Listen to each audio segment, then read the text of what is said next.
Bom, o que foi que nós fizemos na aula passada, né? Nós definimos o que era um espaço de recobrimento, que é simplesmente uma aplicação contínua sobrejetiva, que em cada ponto do contradomínio você acha uma vizinhança, até para a imagem diversa é a união disjunta de abertos, de tal maneira que a função restrita a cada um desses abertos é homeomorfismo, né?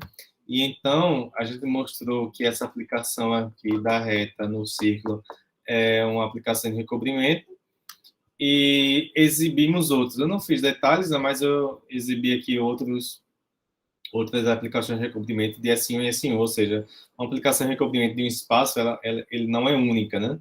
Ele não é único. A restrição a um subconjunto do domínio de uma aplicação de recobrimento não tem por que ser uma aplicação de recobrimento. Um homeomorfismo local não tem por que ser uma aplicação de recobrimento.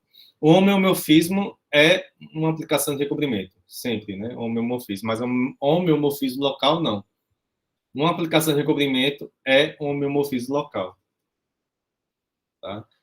E nós mostramos aqui uma propriedade importante. Primeiro, que produto de aplicação de recobrimento é aplicação de recobrimento.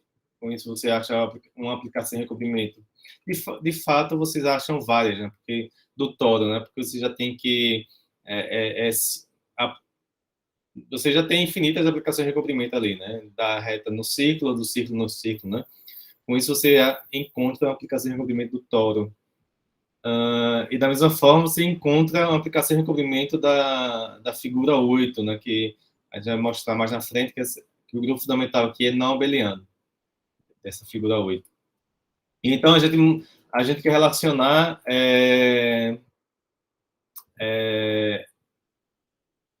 o grupo fundamental aos espaços de recobrimento. Né? A princípio, não tem muito a ver, mas, na verdade, tem tudo a ver. Certo? A gente define um levantamento de uma função contínua como sendo uma aplicação F-til, tal que esse diagrama comuta. F é igual a P composto com F-til. E uma propriedade importante de aplicação de recobrimento é que todo caminho levanta-se e possui um levantamento, né? Se você tem uma aplicação de recobrimento P e um caminho em B, então esse caminho levanta-se a um caminho em E. E se você fixa o início desse levantamento, então esse levantamento é único, né? Só vai existir um único levantamento que começa em E0, né? A ideia da demonstração foi quebrar esse caminho aqui em pedacinhos, de tal forma que cada pedaço está contido em uma vizinhança que é homeomorfa, uma vizinhança que é coberta dessa maneira aqui, né? A imagem inversa pela aplicação de recobrimento é união disjunta de abertos, homeomorfos a U. Tá? Então, essa é uma propriedade importante de aplicação de recobrimento, e agora a gente vai mostrar que uma homotopia de caminho em B levanta-se a uma homotopia de caminho em E, que é o próximo teorema. Tá? Lema, na verdade, né? Você tem que, se P é uma aplicação de recobrimento, E0 levando em B0, né? Você tem uma função contínua de cartesiano I em B, começando em B0, né? F de 0, 0, B0. Então, existe um único levantamento de F a uma função contínua F-til de I cartesiano I em E. Você consegue levantar de B para E. Você faz com que esse diagrama aqui comute, né?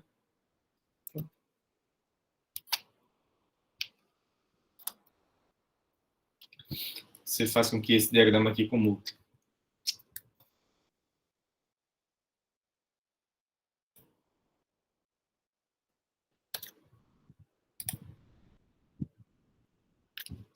Esse diagrama aqui comuta, né?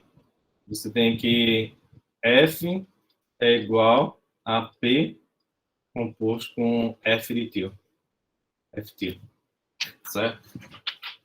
De tal forma que a unicidade é garantida, né? Se você fixa aqui o início, né? Como antes, né? Você fixa o ponto. A princípio, não é único, né? porque a imagem inversa de B0, você pode ter vários pontos, né, na imagem inversa. Então, para cada ponto que você fixar na imagem inversa, você vai ter um levantamento. Então, se você fixa um ponto de início, então esse levantamento vai ser único. E, além disso, se F é uma homotopia de caminhos, então F tilde será uma homotopia de caminhos. Ok? Bom, a ideia vai ser decompor aqui I cartesiano I em, em, em um número finito de retângulos, de tal forma que cada retângulo esteja contido em uma vizinhança que é coberta daquela forma, daquela forma de aberto, né? A imagem inversa daquela vizinhança é a união disjunta de abertos ou homomorfos ao aberto. Então, você quer essa condição, né? Então, defina ftil00 como é zero. Vamos definir uma função ftil aqui. A ideia é muito parecida com... A ideia da demonstração é muito parecida com essa demonstração aqui. No fim das contas, o levantamento é essa inversa aplicado à função f de s, né? A questão é que essa inversa não está definida em todo B. Não está definida em todo o domínio, porque P não precisa ser injetivo. É subjetivo, mas não precisa ser injetivo. Mas é um homomorfismo local, então cada ponto existe uma vizinhança onde você consegue inverter de forma contínua. Então a ideia vai ser muito parecida. Você vai decompor o domínio da função f de tal maneira que cada pedacinho esteja contido em uma vizinhança onde P é invertível, né? Então, você define aqui f tilde 00 como sendo E0. E então, usando o lema anterior, né, você consegue levantar qualquer caminho aqui, né? Qualquer caminho fixado à origem, você consegue levantar. Então, usando esse lema, você consegue levantar, você consegue definir esses caminhos aqui, né? Porque, deixa eu ver se consigo fazer uma figura aqui.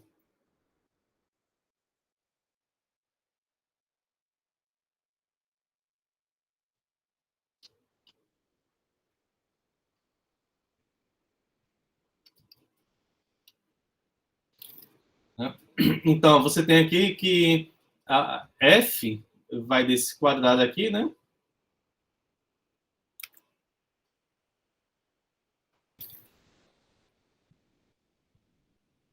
Aqui em B, né? Aqui em B. Então, se você restringir F a esse lado aqui do quadrado e a esse lado, o que você tem aqui, aqui é o espaço B, né? O que você tem aqui é começando em B0, né? O F começa em B0, é isso.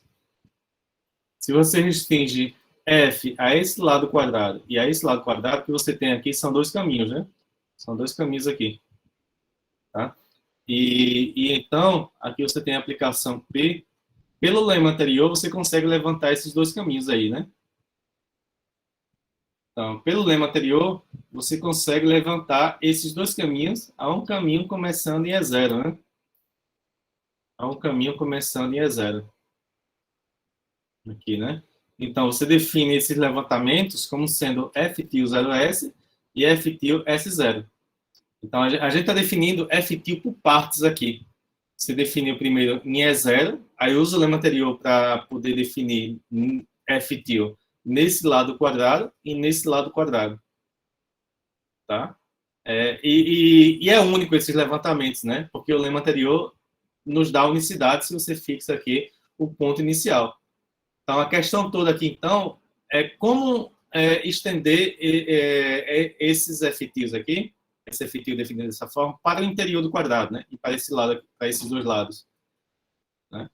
Para fazer isso, vamos encontrar decomposições aqui dos intervalos do quadrado, né? De tal maneira que esse subretângulo aqui ele esteja contido em um aberto U, tal que a imagem inversa é a união disjunta de abertos, tal que V alfa é o homeomorfo a U. Tá? novamente, aqui você usa o lema de Lebesgue, né? Porque você consegue cobrir B por vizinhanças desse tipo. Aí, usando o número Lebesgue, né, que toda cobertura possui o número Lebesgue, isso significa dizer que você consegue um número tal que quando esse quadrado aqui tem diâmetro maior que aquele número, a imagem vai estar contida em algum dos elementos da cobertura. Né? Basta você tomar a cobertura, para cada ponto B vai existir uma vizinhança desse tipo, né? Você acha uma cobertura de B, dessa forma aí.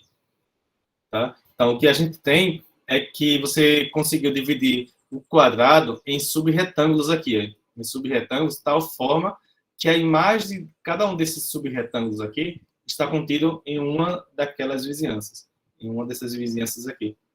É análogo ao que foi feito aqui, né? Você decompôs aqui a curva, de tal forma que cada pedacinho da curva aqui vai estar contido em alguma dessas vizinhanças U aqui. Aí a gente faz o mesmo aqui. Só que aqui você não tem um intervalo, você tem um quadrado, né? Aí você vai dividir o quadrado. Dividir um quadrado é só você tomar uma subdivisão desse lado e desse lado aqui, né?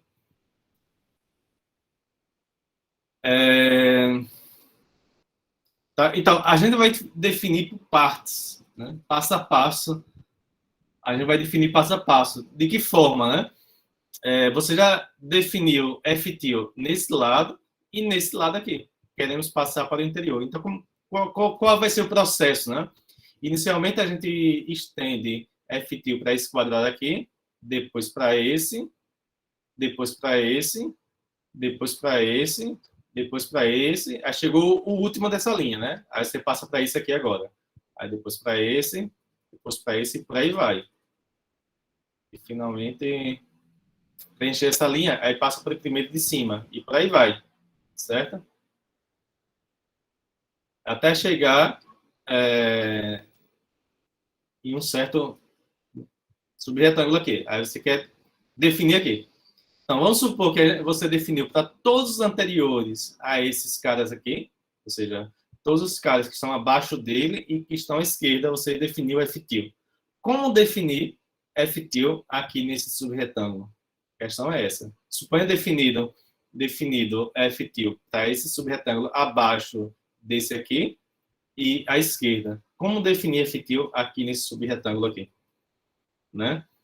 Então, dado I0 e J0, suponha que FTIL está definido nesse conjunto A aqui. O A é essa parte roxa aí. Isso aqui é o A. Certo? Que é a união de 0 cartesiano I cartesiano 0, união o produto I cartesiano IJ, com J menor que J0, né? Essa parte aqui representa essas partes de baixo aqui, né? Isso está dizendo que o I pode ser qualquer. Enquanto essa parte aqui, né? Fixo J0 e você pega o subretângulo com índice menor que 0, ou seja, pegou esses dois aqui, nesse exemplo aqui específico, né? Então, o A, supõe que FTIL está definido aqui nesse conjunto A. Como definir aqui no retângulo I0, cartesiano J, J0? Né?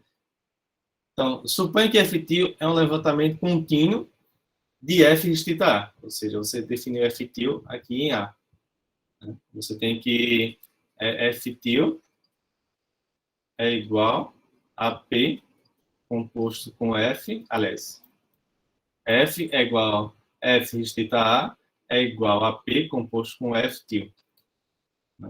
FTIL aqui está definido em A apenas. Vamos definir FTIL aqui nesse retângulo aqui. Né? Então, você considerou essa subdivisão de tal forma que a imagem desse cara aqui está contida em U. Onde U é uma vizinhança, tal que a imagem inversa é união disjunta de abertos, tal que P restrita a cada um desses abertos é um homeomorfismo. Né? Então, FTIL, note então que FTIL está definido aqui nessa interseção, né? E quem é essa interseção? A interseção é esse retângulo. Essa interseção é o quê? É exatamente esse lado unido com esse lado aqui. Isso aqui é a interseção de A, né? Esse cara aqui é a interseção de A com esse subretângulo aí. I 0, cartesiano, J, J0. Então, F tio está definido aqui, né? Porque esses retângulos que a gente está tomando aqui, eles são fechados. Eles são fechados. Deixa eu ver se ficou. Eles são fechados aqui, né? Então, isso implica que C é conexo, né? C é conexo. C é esse pedacinho aqui, né? Aqui é C, né? Ele é conexo. União de dois conexos com um ponto em comum, né? Então, ele é conexo. Se ele é conexo e, e F til de C, ele está contido aonde? Ele está contido em P menos 1 de U. Tá? Esse cara é conexo e ele está contido em P menos 1 de U. Tá? Por quê? Porque você tem que F é igual a P composto com F til. Pelo menos, na verdade, você pode colocar assim, né? Você tem que F de C é igual a P composto com F til de C. Certo? F til de C.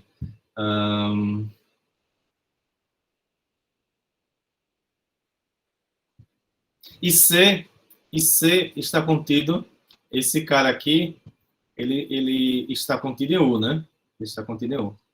Então, a imagem inversa dele, né?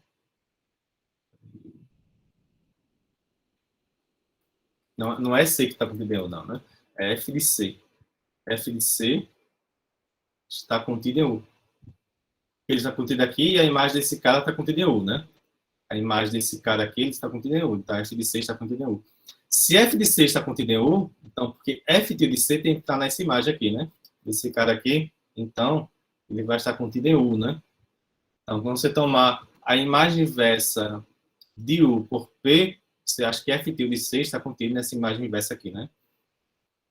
Tá? Mas, no entanto, esse cara aqui é a união disjunta desses abertos. E como esse cara é conexo, e aqui é disjunto, então ele tem que estar contido em algum V alfa zero.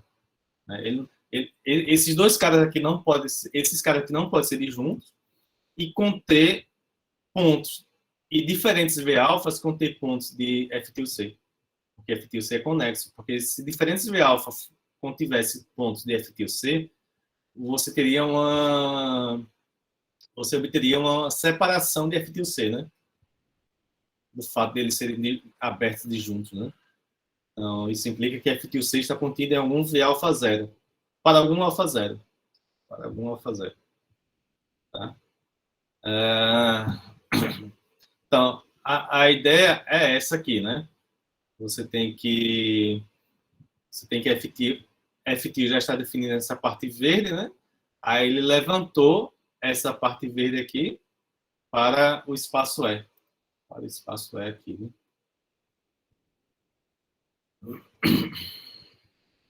Aliás, na verdade aqui é só não é bem espaço E não, né? Aqui é só o V alfa zero e aqui é U.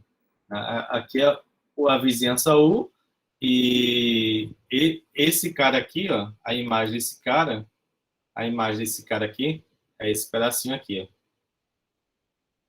Esse pedacinho aqui. Aí ele quer definir aqui, sendo que já está definindo essa parte verde aqui, né? Então, como é que ele vai fazer, né? Você considera que a restrição de P a V alfa zero, estamos definindo como P0, e F til é o levantamento de F restrita A, né? Então, você tem que P0, P composto com F til X. Peraí.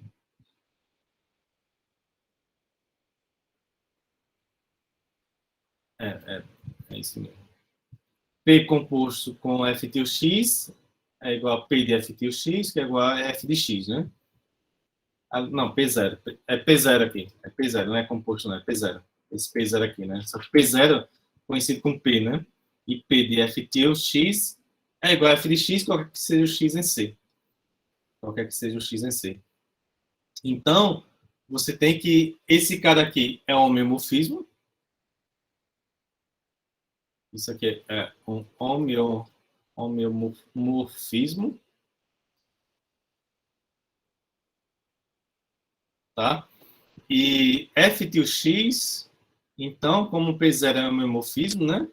É igual à inversa de P0 aplicado a F de x. Isso aqui para todo x pertencente a C. Então, como para todo x pertencente a C você tem isso aqui, vamos definir F til x em todo o retângulo como sendo isso aqui. Isso aqui está definido, está bem definido, né? Porque P0 menos 1 ele está definido em V alfa 0, né? Ele está definido em V alfa 0. E F de x, ele cai aqui dentro, que está em U, que P0 é um homeomorfismo, né? A inversa existe. Então, isso aqui faz sentido, né? Porque o F de x está dentro de U, né? Então, define F til x dessa maneira aqui, para todo x aqui. Né? E coincide, né? Coincide. Tá bem definido isso aí, né? Porque quando você restringe a C, né? Que é esse lado aqui e esse lado aqui, coincide exatamente com o que ele já é. F til estendida é contínua, ou seja, F til agora como antes aqui, por hipótese, que você está supondo que está definido nessa parte verde, e agora você estendeu aqui, dessa maneira aqui. Só que dessa maneira que você estendeu e da forma como ela já é, por hipótese, ela coincide nessa parte vermelha, né?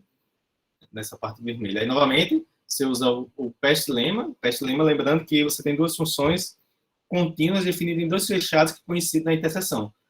É o caso aqui, né? Essa parte verde é fechada, porque é a união disjunta de quadrados fechados, e essa parte roxa aqui é fechada também. E a interseção das duas é essa parte vermelha, né? E a forma como ela já era definida e como nós definimos aqui, elas coincidem aqui na parte vermelha. Então, a F til estendida, ou seja, definida aqui na parte verde e na parte roxa, é uma função contínua. Que você tem que coincidir as expressões na interseção dos fechados. Né? Então, você conseguiu, supondo definido aqui, essa parte verde, você passou para o retângulo seguinte. Aí você faz esse processo, né, para cada retângulo, como é um número finito de retângulos, você consegue chegar no final aqui e então definir F til em todo o I cartesiano I. Dessa maneira aí. Localmente, F til é basicamente isso aqui. O ponto é isso, né? Porque como P0 é um homeomorfismo local, é muito mais que isso, mas a grosso modo, como é um homeomorfismo local, né, você consegue restringir uma vizinhança aqui, né? Então, o que P0 é um homeomorfismo naquela vizinhança. Agora, nós queremos mostrar a unicidade. Aqui foi como definir ela, né? Como mostrar que ela existe. Como mostrar que ele existe, esse levantamento aí, né? Agora, queremos mostrar a unicidade. Então, note que cada passo da construção de F til, né? Só existe uma forma de estender com S, né? Extensão que é com X, né?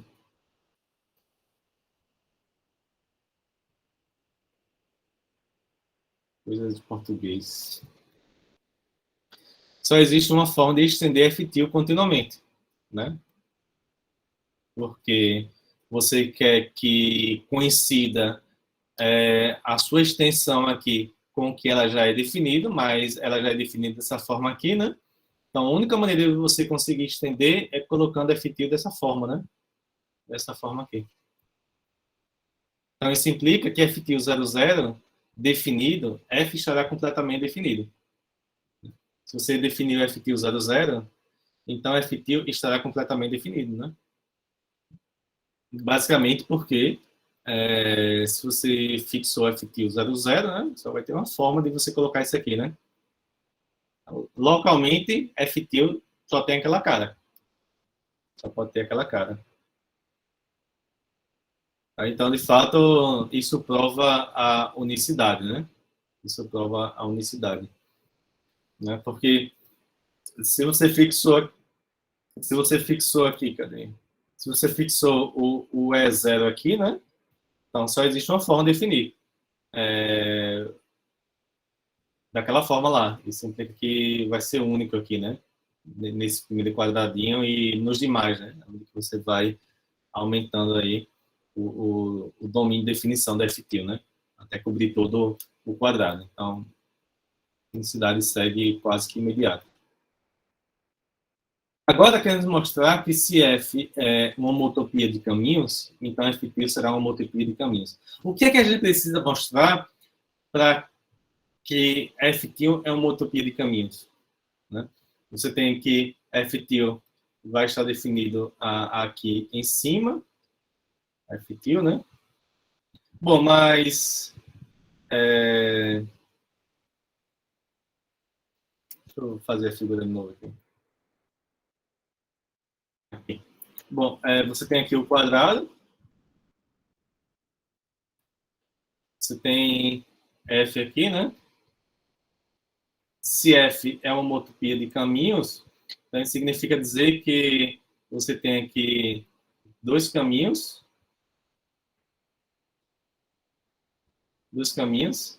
F e G, tal que F de F de 0, S0 é igual a F de S.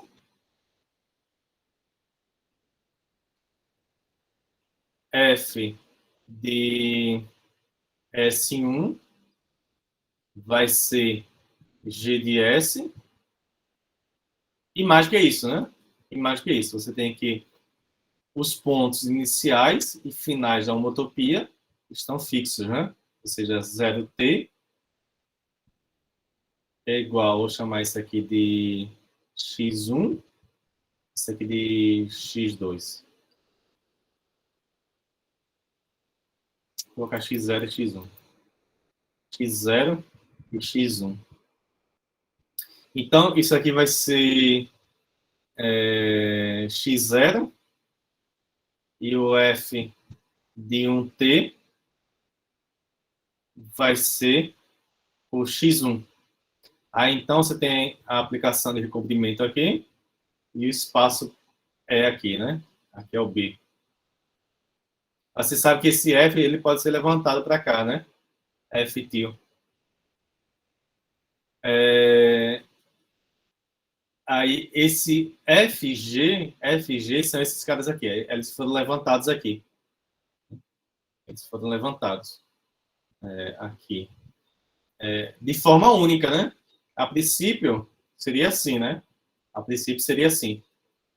Aqui é o F til. Aqui é o G til. G til. Tá entendendo? É o G til. Você quer mostrar que esse F til aqui é uma homotopia de caminhos também.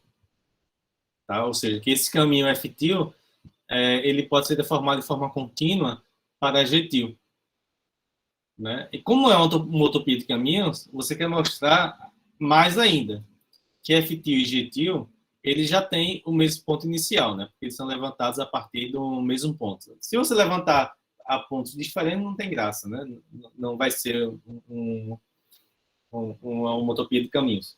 Mas se eles começam no mesmo ponto, eles vão ter que terminar no mesmo ponto. Tá? Você vai querer mostrar isso. A princípio, eles estão começando somente no mesmo ponto. Mas como é que você mostra que eles terminam no mesmo ponto? Vamos lá. Bem, suponha que F seja uma utopia de caminho. Você tem isso aqui. e F deforma F em G. F satisfaz essas condições aqui. Tá? Isso aqui eu mostrar que F til basicamente satisfaz essa condição aqui. Bom, observe que F de 0i ele vai em B0. Então, esse aqui é o B0. Tá?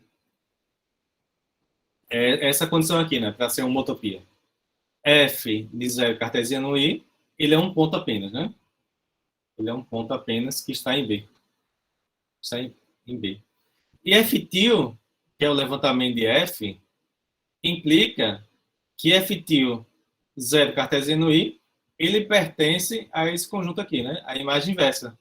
Porque como satisfaz essa igualdade aqui, então isso implica que F til desse cara aqui, ele pertence a essa imagem inversa aqui, né? Essa imagem inversa aqui. Esse cara aqui quem é?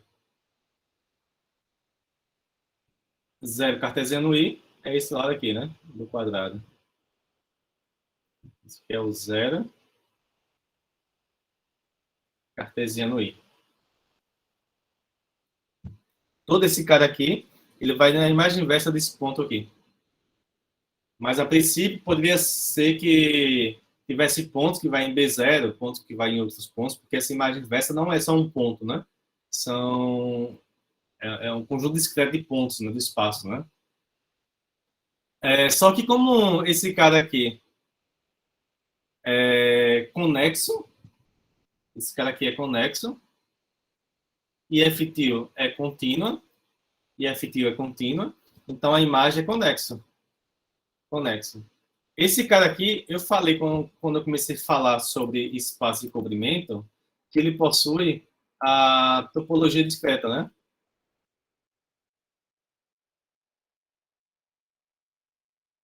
Eu falei que esse cara aqui, cadê? Esse cara aqui, ele possui a topologia discreta. Ou seja, cada ponto é um aberto, né? Então, como esse cara possui a topologia discreta e esse cara é conexo, então F til de 0 cartesiano i é apenas um ponto. Tá? Porque você não pode. Isso significa dizer que, como esse cara é conexo, ele vai estar em uma componente conexa desse cara aqui. Só que cada ponto é um aberto, né? Então, significa dizer que esse cara está contido em um ponto apenas, né? Ou seja, ele é só um ponto. Ele é só um ponto. Então, você mostrou que tudo isso aqui, ó, tudo isso aqui, ele vai em apenas um ponto. Tá? E de forma análoga, você mostra que esse cara aqui também vai em apenas um ponto. Da mesma forma, absolutamente a mesma forma. Ou seja, esse levantamento de F e G, se eles começarem em B0, então eles vão terminar no mesmo ponto. Então, eles vão terminar aqui no mesmo ponto. Ou seja, todo esse lado aqui, ó, todo esse lado aqui, ele vai nesse ponto aqui. Mas isso é suficiente para você garantir que F tem uma utopia de caminhos. Quem são os caminhos? São basicamente os levantamentos de FG. O que importa é que esse lado aqui vai em um ponto e esse outro lado vai nesse ponto aqui. Tá? Então, isso aqui caracteriza que F til é uma homotopia de caminhos. Uma utopia de caminho. Tá? Então, homotopia de caminhos, um espaço de recobrimento também levanta homotopia de caminhos. Tá? Isso aí é importante para os nossos propósitos. Então, a gente tem que um espaço de recobrimento levanta um caminho de forma única se você fixa o ponto base, o ponto inicial do caminho, e levanta homotopias de caminhos. Isso aí, essa propriedade é que vai ser a propriedade fundamental para conectar espaço de recobrimento e grupo fundamental.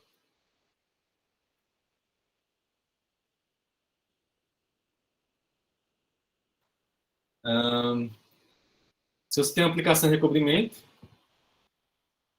que leva E0 em B0, FG caminhos em B, nesse espaço aqui, né?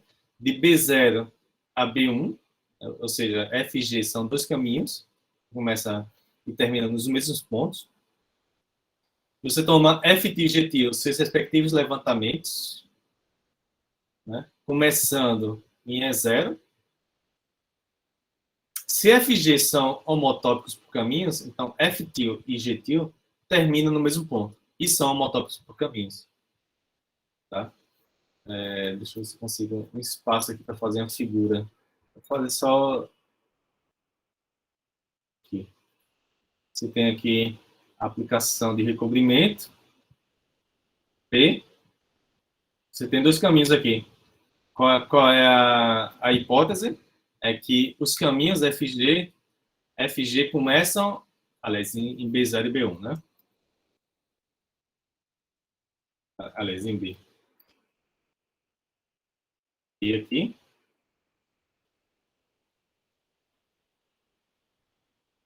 O E aqui. Então, você tem dois caminhos que começam e terminam no mesmo ponto, em B0 e B1. Então, você tem aqui um caminho F, um caminho G, que começa em B0 e termina em B1. Aí, a hipótese é que FG são homotópicos por caminhos. E você tem FT e GT terminam, aliás, começam no mesmo ponto, né? Aí você tem aqui o E0 aqui. O E0. Aí, então, você tem os levantamentos FT e GT aqui. A hipótese é que primeiro, né? Se FT e GT são homotópicos, é claro que FG são homotópicos. Porque você toma uma homotopia FT, né? Se FT e GT são homotópicos, então FP composto com FT vai ser homotópico aqui, né? Então isso é trivial. FT e GT ser homotópico implicar que FG são homotópicos. O ponto aqui é que se FG são homotópicos aqui embaixo, então aqui em cima os seus levantamentos, se eles começam no mesmo ponto, eles vão ser homotópicos também. Tá? Ou seja, eles vão começar no mesmo ponto e vão terminar no mesmo ponto e você consegue deformar um no outro a partir da homotopia de caminhos. Tá?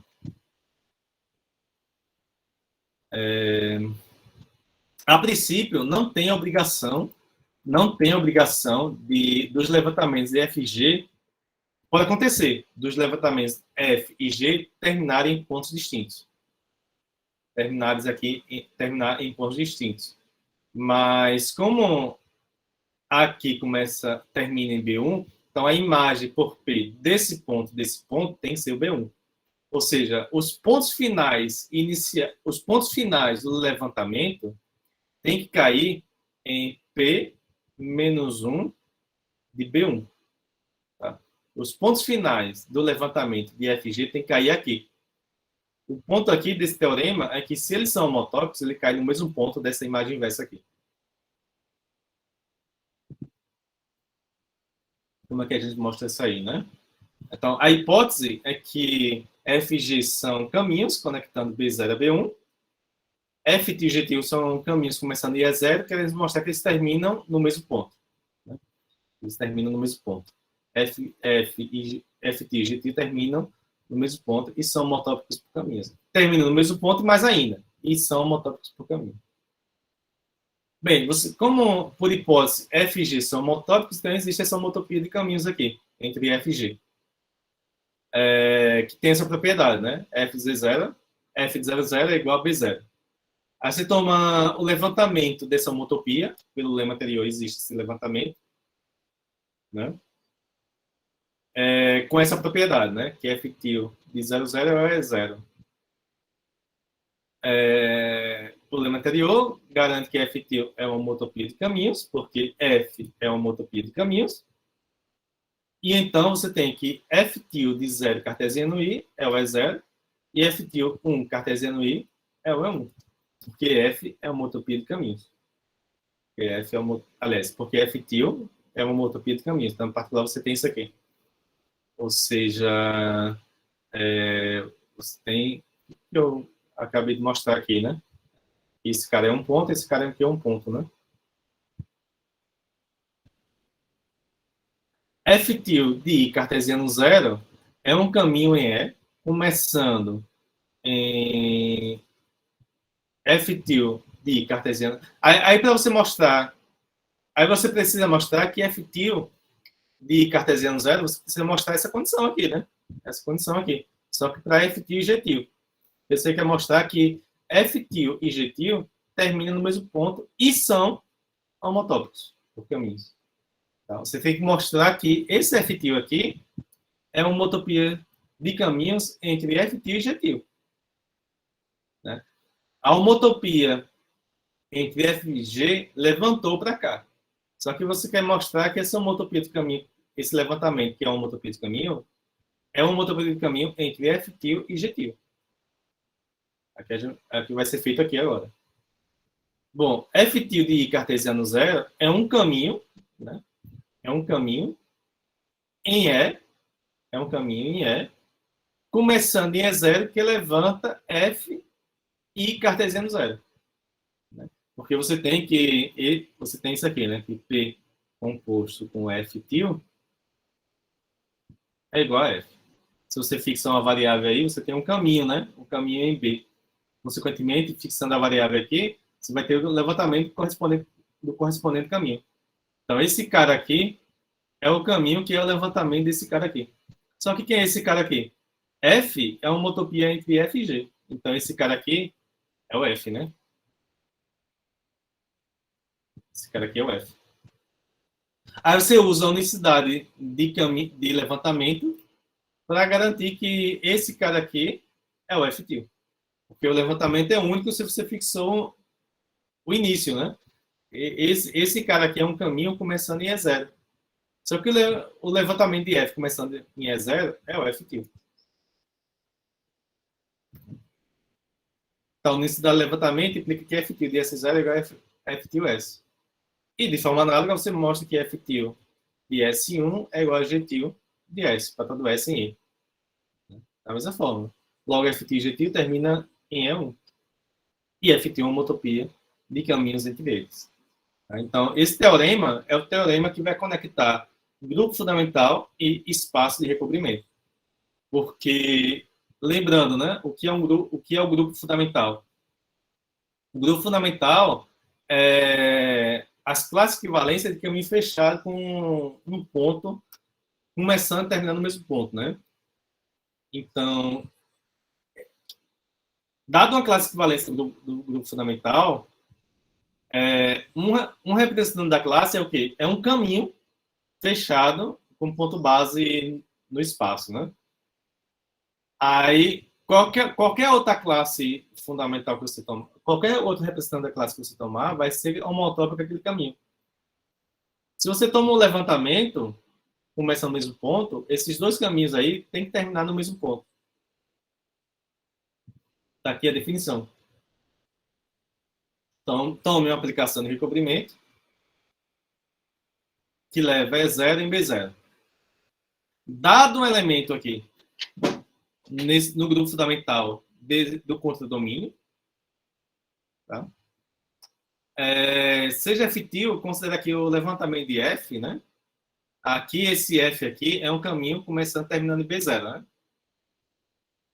Tome um levantamento de F, o levantamento de F começando em E0.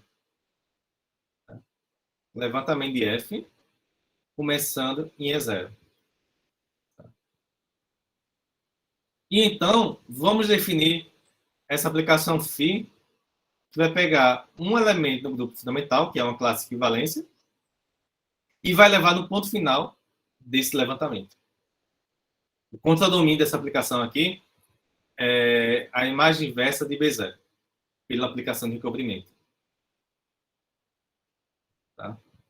Note que aqui é o grupo fundamental de B, e aqui é um subconjunto de E. É um subconjunto de E. Tá? O teorema anterior garante que φ está bem definido. Como assim φ está bem definido? Deixa eu ver se eu coloquei. Não. Porque, a princípio, aqui, ó, eu estou tomando aqui um representante da classe da classe equivalência aqui.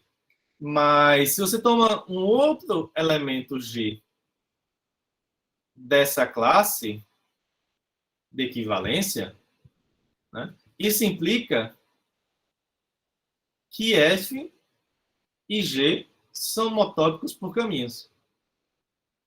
F e G são motópicos por caminhos. Aí, para você definir essa aplicação aqui, você fixou o ponto inicial do levantamento. Você fixou o ponto inicial do levantamento. E então, o teorema anterior,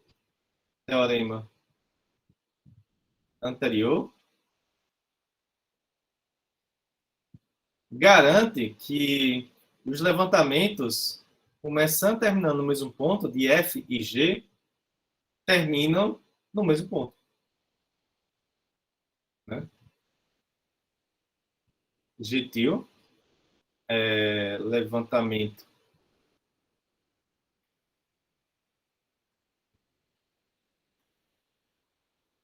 de G, começando em E0. Começando em E0. Tá? Você tem isso aí.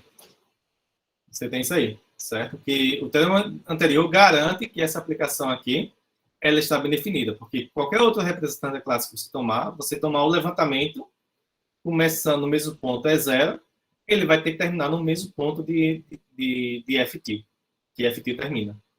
Tá? Então, esse ponto aqui independe do representante da classe que você toma. Esse ponto aqui, né? Que está aqui, né? Nesse conjunto aqui. Essa FI é chamada aplicação levantamento induzida pela aplicação de recobrimento. Aplicação levantamento induzida pela aplicação de recobrimento. E é claro, né, que φ depende do ponto E0. Né? Deixa eu tentar fazer uma figura aqui. Vou botar uma página característica.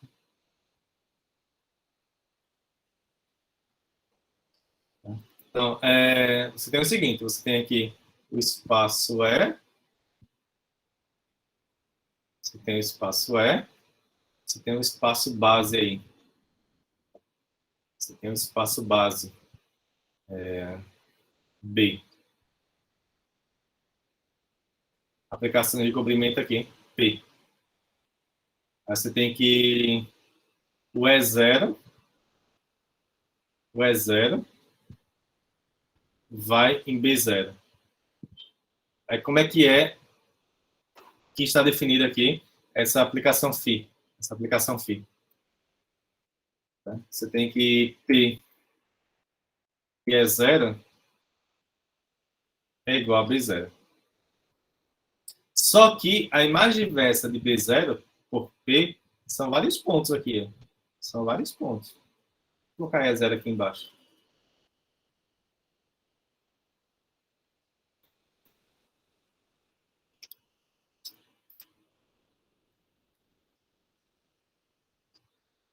A imagem inversa aqui, ó, de B0 pela aplicação P, são vários pontos aqui. A imagem inversa é um conjunto discreto de pontos em E, né?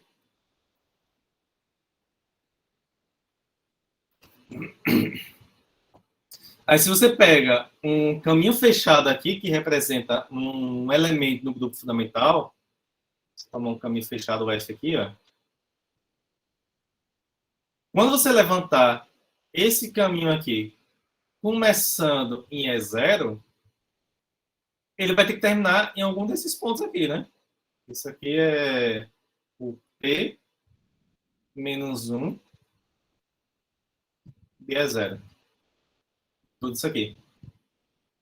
Quando você levantar o FT começando em E0, isso aqui vai ser uma curva fechada. Vai ser uma curva. Não sei se é fechada ou não. Vai ser uma curva aí. Ó.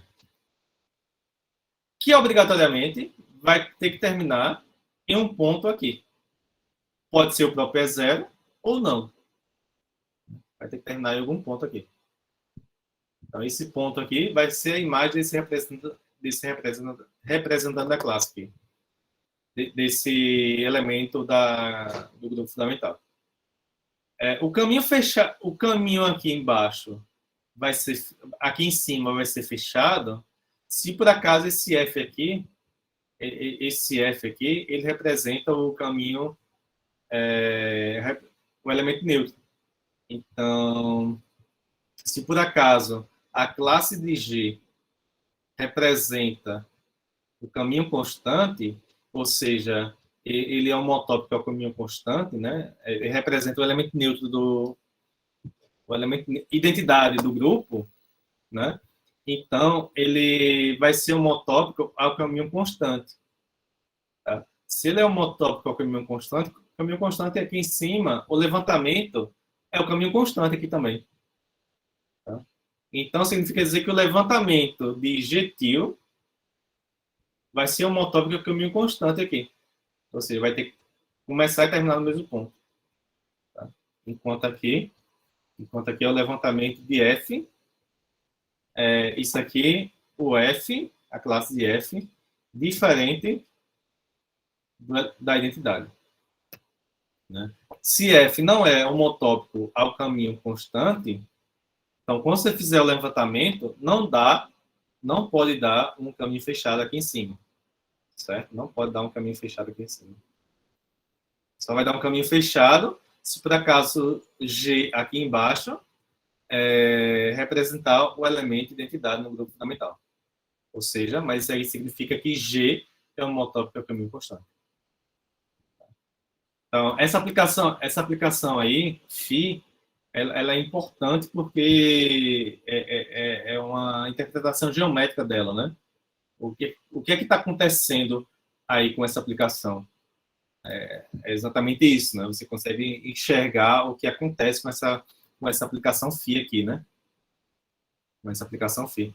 Se não é homotópico ao caminho constante, ou seja, se a classe equivalência não coincide com a identidade, então o caminho vai ter que vai ter que começar em E0, o levantamento, na verdade, desse caminho, e terminar em algum ponto diferente de E0. Mas ainda aqui nesse conjunto aqui, né? Porque quando você fizer... Aqui é o F-til, né? Porque quando você fizer P composto com F-til, isso aqui tem que ser o F, né?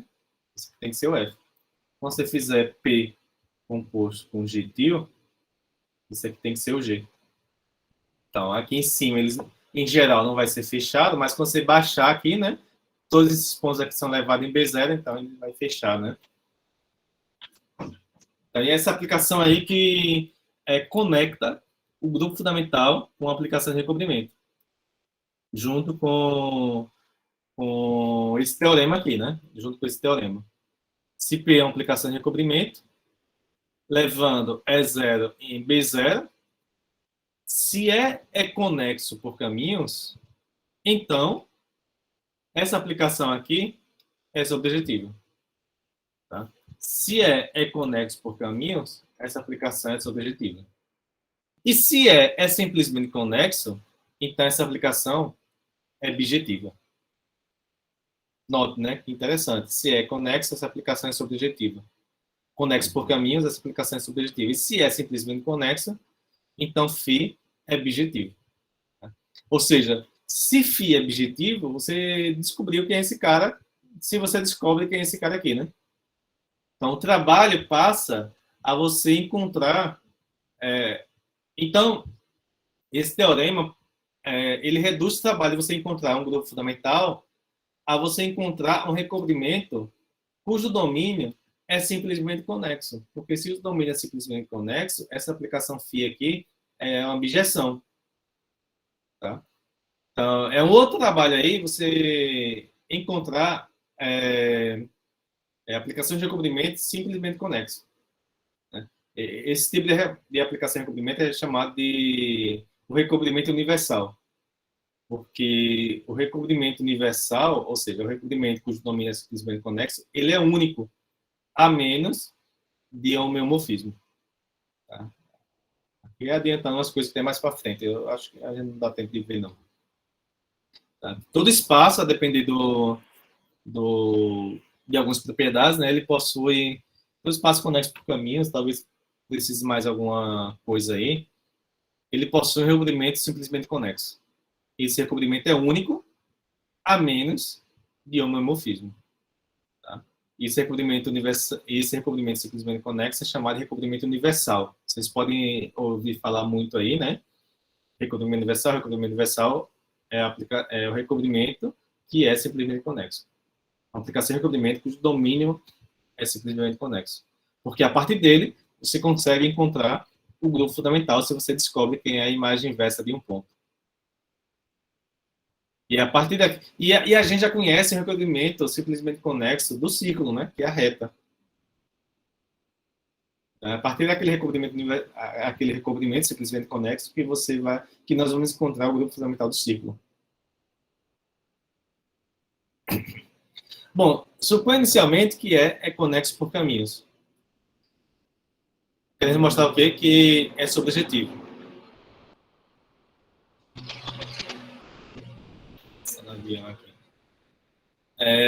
Queremos mostrar que essa aplicação é subjetiva, ou seja, tomar um ponto aqui e mostrar que existe um elemento do grupo fundamental que vai nele, né? Então, tome um ponto aí, E1 qualquer, da imagem inversa de B0. Então, isso implica que existe um caminho em E de E0 a E1, né? Porque é conexo por caminhos. Você tem aqui o espaço E, o E0 aqui,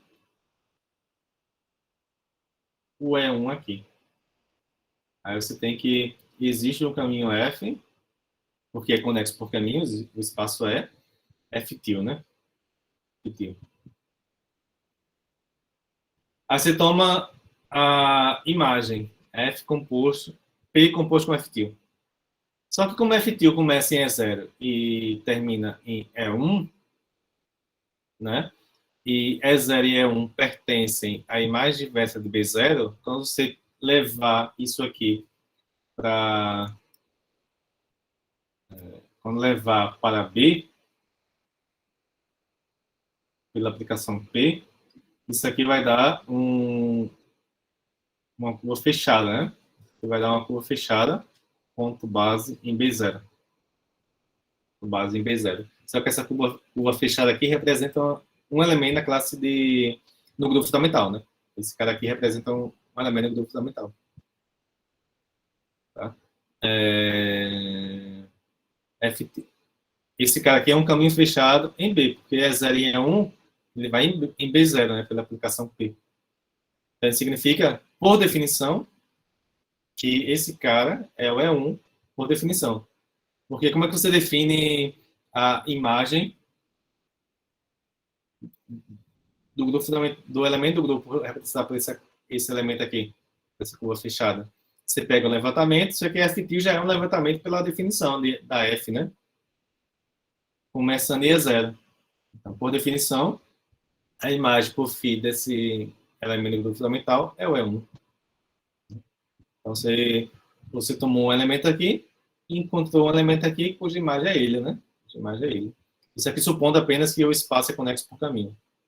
O domínio da aplicação de recobrimento, né? E por que é simplesmente conexo implica que φ é bijetiva?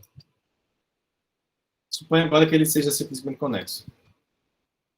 E suponha que você tem dois elementos do grupo fundamental que vai na mesma imagem. Vamos mostrar que esse elemento é igual a esse. Para mostrar que esse elemento é igual a esse, você não precisa mostrar que F e G são iguais. Basta mostrar que F e G são homotópicos, que um está na classe equivalência do outro, né? Então, tome F-til e G-til, levantamentos de F e G. Há caminhos em E que começam em E0. Como eles são, as imagens aqui são iguais, por definição da φ, eles terminam no mesmo ponto, né? Eles terminam no mesmo ponto. Então, você tem aqui dois caminhos começando e terminando no mesmo ponto. E0 e E1.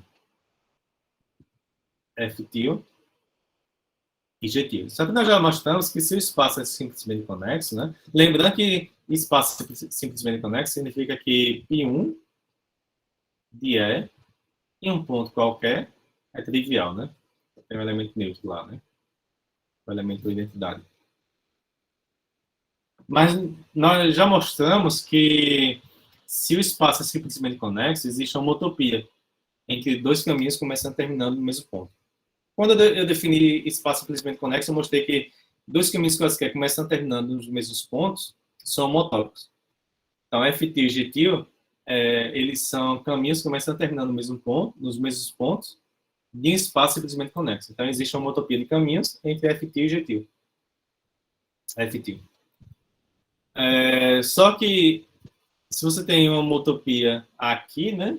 Se leva essa homotopia para o contradomínio compondo P com a homotopia, né? Então, isso aqui vai ser uma homotopia de caminhos em B entre F e G. Mas está mostrando que F e G são homotópicas. Logo, essas classes equivalentes são iguais. Tá?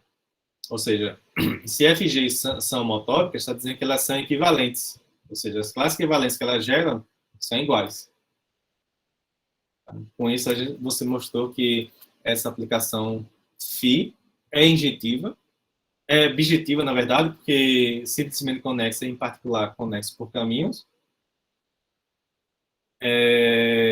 Então, você mostrou que é injetiva, né? Não precisa mostrar sobre objetividade, não, porque simplesmente conexo já fica implícito que é conexo por caminhos.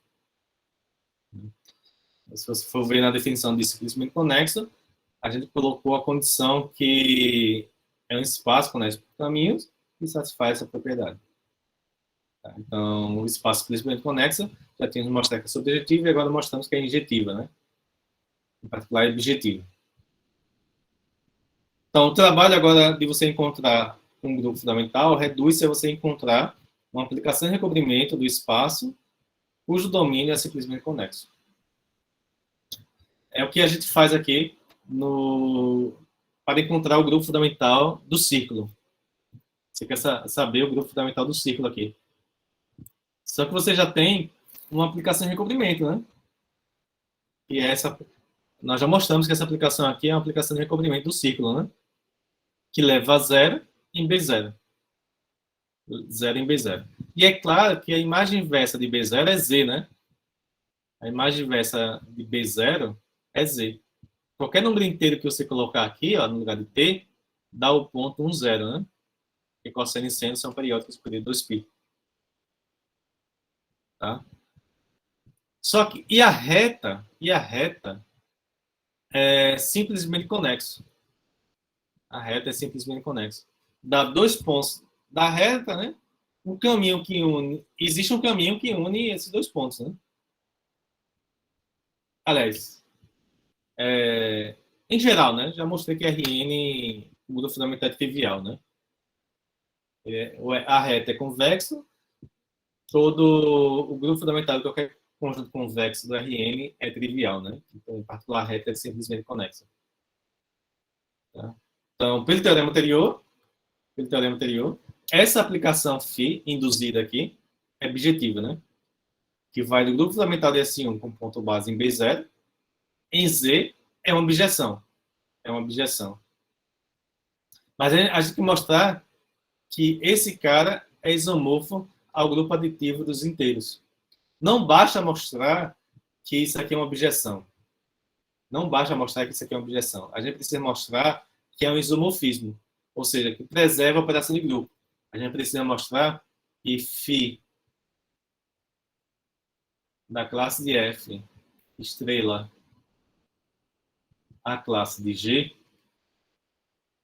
isso aqui é um inteiro. A gente precisa mostrar que isso aqui é igual a φ da classe de F. Como você está trabalhando nos inteiros aditivo, né? Aqui a operação do grupo é a soma mais a φ da classe de G. A gente precisa mostrar isso aí, para mostrar que é um isomorfismo. Né? Já é objetivo. Para mostrar que é um isomorfismo, basta mostrar que é um homomorfismo, né? Que φ preserva a operação de grupo. Como é que a gente mostra que é um homomorfismo? A afirmação é que φ é um homomorfismo.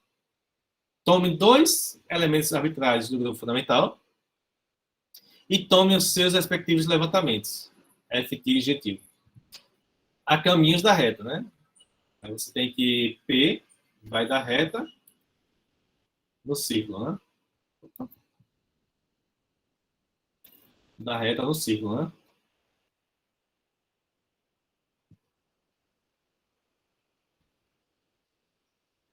Aí você pegou caminhos aqui, né? Que vai no intervalo 0, 1, F e G, F e G, e vamos levantá-los a caminhos aqui, né? F tio, G tio, tá? Começando em zero, começando no mesmo ponto aqui, em zero.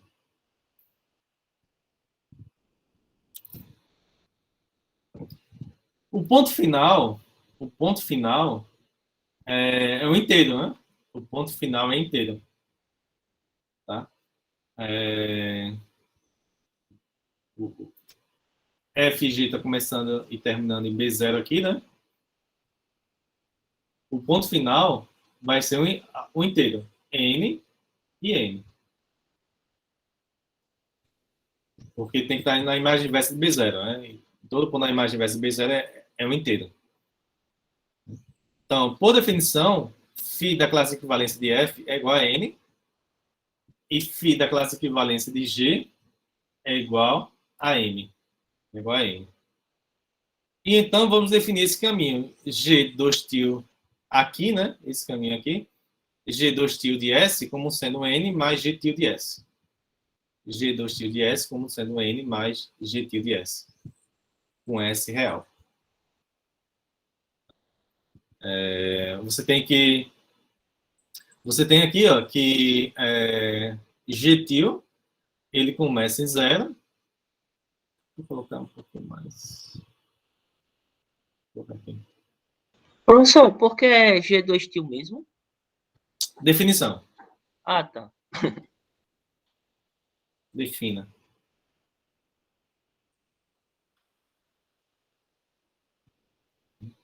Então, G-til começa em zero e termina em M, né? G-til começa em zero e termina em M. Aqui é o G-til, é o M, né?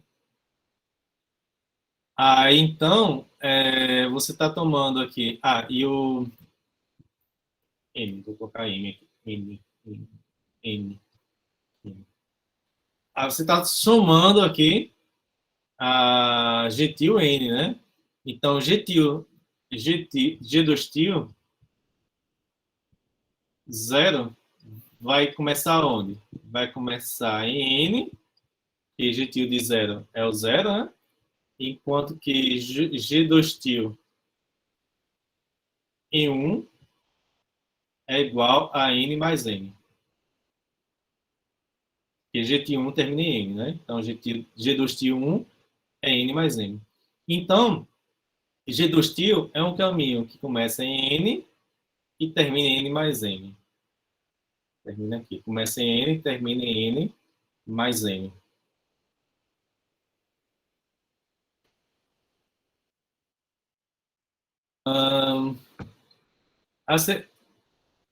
Você tem que Pn mais T é igual a P de T. Qualquer que seja o T real, né? Porque cosseno e seno são periódicos de período 2π. Se você colocar no lugar de T mais um inteiro qualquer, né? Vai ser o mesmo que deixar o T mesmo, né? Não está alterando nada. Então, isso implica que G2 tio é um levantamento de G, começando em N, né? Porque você tem que P composto com G2 tio de S, isso aqui é o quê? Pela definição de G2 tio, né? É P de N mais G tio de S, né? Que é igual a dessa propriedade, da periodicidade aí, né? Que é igual a P de G tio de S. Que é igual a G, porque P composto com G tio é G. Então, a conclusão, né, que G2 tio é um levantamento de G começando em N. Começando em N. O levantamento é único se você fixar o ponto inicial, né? Então, isso implica que F til estrela G2 til está definido. Né? Porque F til 1 terminou aonde? F til 1 ele terminou em N, né? Ele terminou em N. E enquanto que é o ponto onde G2 til começou. Então, essa operação estrela está bem definida se G2 til começa onde F til termina. Que é o caso. Então, essa operação aqui está bem definida. E é o levantamento de F estrela G. Começando em zero, né? Porque esse cara aqui começa em zero, né? Esse cara aqui começa onde F til começa e termina onde G til termina. E por que é o levantamento? Pela propriedade da operação estrela quando você compõe, né? P composto com F til estrela G til. Aí, então, essa estrela, a composição passa para os fatores, né? Isso aqui é P composto com F til estrela P composto com G2 til. Só que F til é o levantamento de F e G2 til, vamos mostrar que é o levantamento de G, né? De G. Tá? Então, como você tem essa igualdade, então F til estrela G2 til é o levantamento de F estrela G começando em zero. Começando em zero. E G2 til de 1 é N mais N. Portanto, nós temos que φ desse cara, por definição da estrela, é φ desse cara aqui. Aí você usa a definição da φ. Como é que é a definição da φ? Né? Você tem que pegar um levantamento de F estrela G que começa em zero. Só que você já conhece aqui, né? Você já conhece quem é. Esse cara aqui. E apliquei 1, né? Só que isso aqui é G2 til de 1, que é N mais M. Só que N mais M é isso mais isso, né? Daqui, né? Então, você mostrou que φ preserva a operação de grupo. Tanto faz você operar no domínio ou no contradomínio, você vai obter o mesmo resultado. Tá ok? Então, Z é o grupo fundamental, o grupo aditivo dos inteiros, é o grupo fundamental do círculo. E é interessante que isso aí tem interpretação geométrica disso aí. Bom, você dizer que o grupo fundamental é isomorfo ao grupo aditivo dos inteiros, isomorfismo, né, significa dizer que em termos de grupo é a mesma coisa, né? Então você pode dizer que o grupo fundamental é Z. E quando você não fala a operação de grupo, né, fica aquela operação canônica, né, que é o aditivo. Mas qual a interpretação de dizer que o grupo fundamental é os inteiros? Bom, aí você tem que associar aqui, né? Qual seria a classe equivalência que vai no elemento 1? Qual é a classe equivalência que vai no elemento 1 aqui? É só você olhar a definição, né? Só é você olhar a definição. Quando é que você vai ter que φ dessa classe equivalência aqui vai ser igual a 1? É quando F levanta-se a uma curva que termina em 1, né? Que termina em 1. Mas aí você vê que a F ele terá dado apenas uma volta. A F ela terá dado apenas uma volta. Então, essa classe aqui vai em 1 se a F der uma volta apenas. Eventualmente, esse caminho F ele pode fazer isso aí. Ele pode vir, voltar, mas no fim das contas ele dá uma volta completa. Ele pode ir e voltar várias vezes, quantas vezes ele quiser. Mas no fim das contas ele tem que dar uma volta completa. Quando ele faz isso é porque ele vai no 1.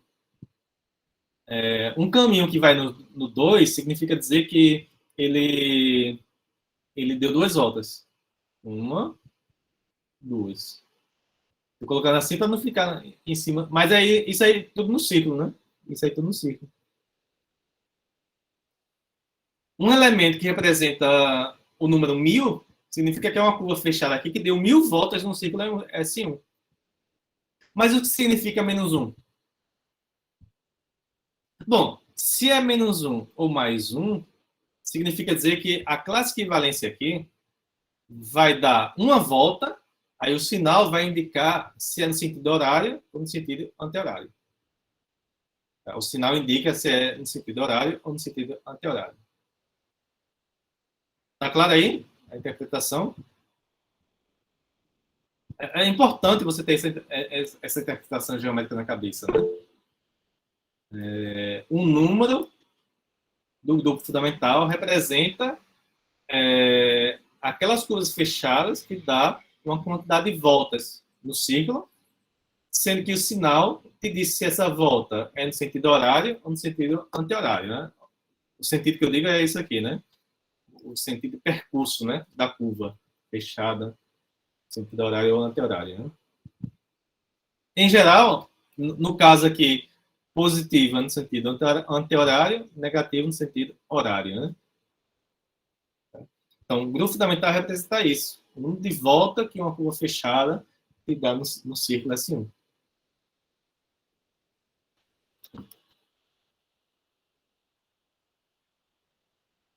E note, né? Se você dá uma volta no sentido anti-horário e outra no sentido horário, né? Você não sai, significa dizer que você deu 0 voltas, né? É o mesmo que você somar aqui, né? Mais um, menos um, né? Tá no elemento identidade do grupo aí, né?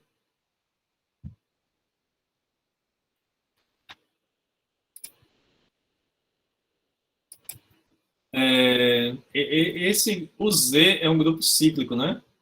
Cíclico infinito. Né? Se você tem um G um grupo, né?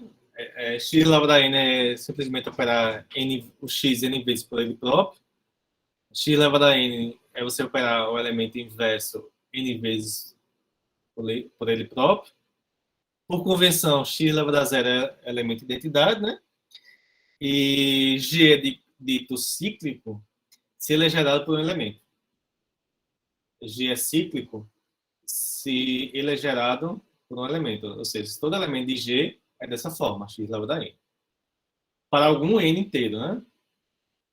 E o x é chamado gerador, né? Gerador de G. Então, o gerador de Z é 1. É o número 1. Tá? O gerador de Z é o número 1. Qualquer número inteiro, né? Você pode obter a partir dessa forma, né? Ou dessa forma aqui. No caso dos inteiros, né? X elevado a menos n seria... X elevado a menos 1 seria menos 1, né? O inverso, né? Isso aqui representa o inverso de x, né? E a ordem de G é a cardinalidade de G. Então, Z é cíclico infinito. Z é número infinito, né? E ZK, né, que é os inteiros módulo K, é cíclico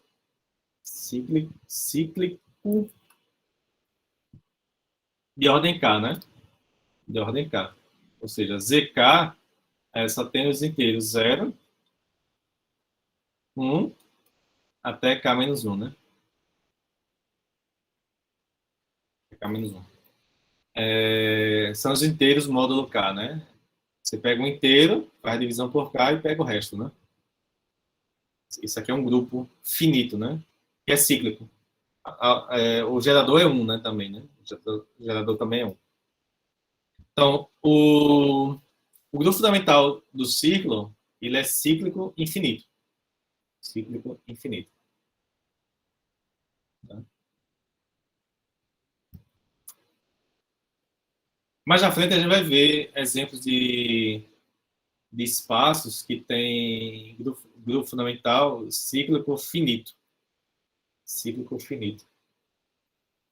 Ou seja, você consegue um espaço que tem Z2 como grupo fundamental, Z3, Z4, Z5, Z6. Vai ser o espaço projetivo, né? O espaço projetivo vai ter grupo fundamental Z2.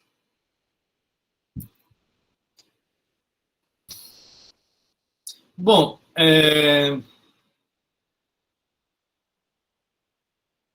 para uso posterior, mais na frente, né? Se tivermos tempo de ver. Vamos provar esse teorema aqui, que é o seguinte: você tem a aplicação de recobrimento, leva a zero em B0, e você tem que a aplicação induzida nos grupos fundamentais é um monomorfismo. O que é um monomorfismo mesmo? É um homomorfismo injetivo. Não, injetivo? Ih, já esqueci. Monomorfismo é injetivo, isso. É injetivo. Epimorfismo é sobrejetivo, né?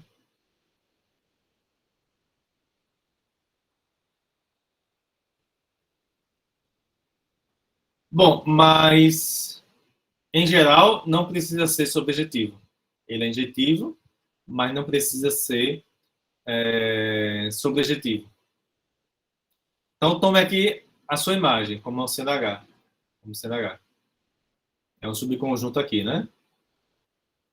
Então, a aplicação de levantamento φ, induzida por P, induz uma aplicação injetiva. Psi desse espaço quociente aqui. Desse espaço quociente aqui. Lembre-se que a aplicação levantamento φ induzida por P é essa aplicação que vai em P menos 1 de B0, né? Cadê? Essa aplicação aqui, né? Da aplicação de recobrimento existe essa aplicação levantamento, né?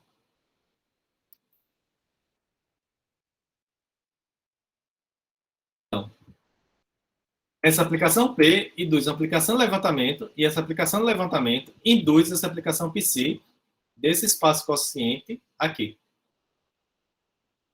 Da coleção das classes laterais. A classe lateral que a gente toma aqui, esse grupo aqui, H, não precisa ser normal, né? Não precisa ser normal. Então, você tem que deixar claro quais são as classes laterais que você está tomando aqui, né? No caso, vai ser a direita. A classe lateral à direita de H.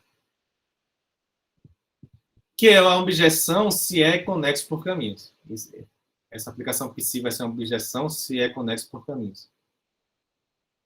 E o item C, se F é um caminho fechado em B, no contradomínio aqui da aplicação de recobrimento, começando em B0, então você tem isso aqui, que a classe de F pertence à imagem de P estrela, se somente se F levanta um caminho fechado em E, começando em E0. Começando em E0. Tá?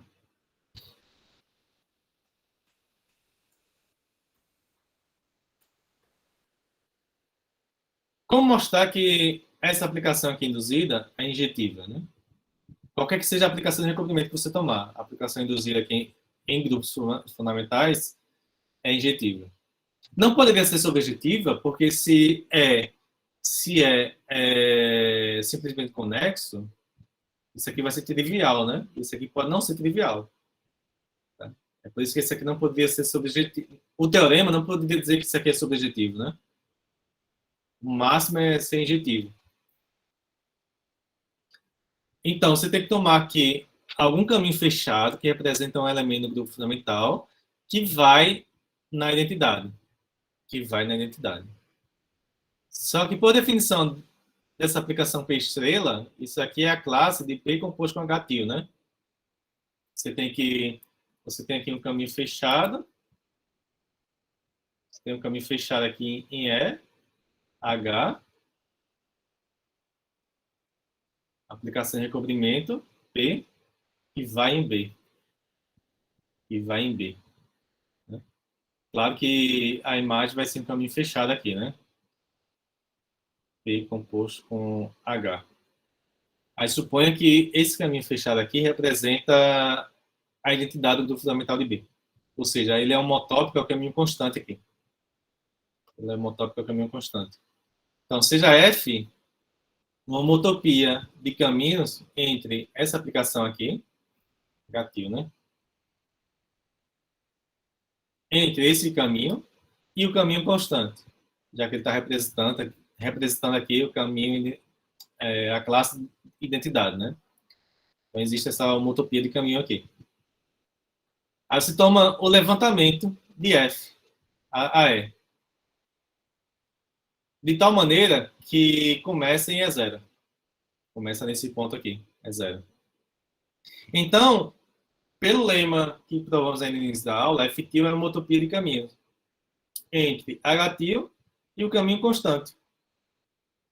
Porque F tio sendo levantamento de F, e F sendo uma homotopia de caminhos entre P composto com H tio e o caminho constante, então esse caminho constante é levado ao caminho constante. O levantamento da homotopia F vai ser uma homotopia de caminhos entre o levantamento desse caminho e o levantamento desse caminho, mas o levantamento desse caminho é o caminho constante. Então, você mostrou que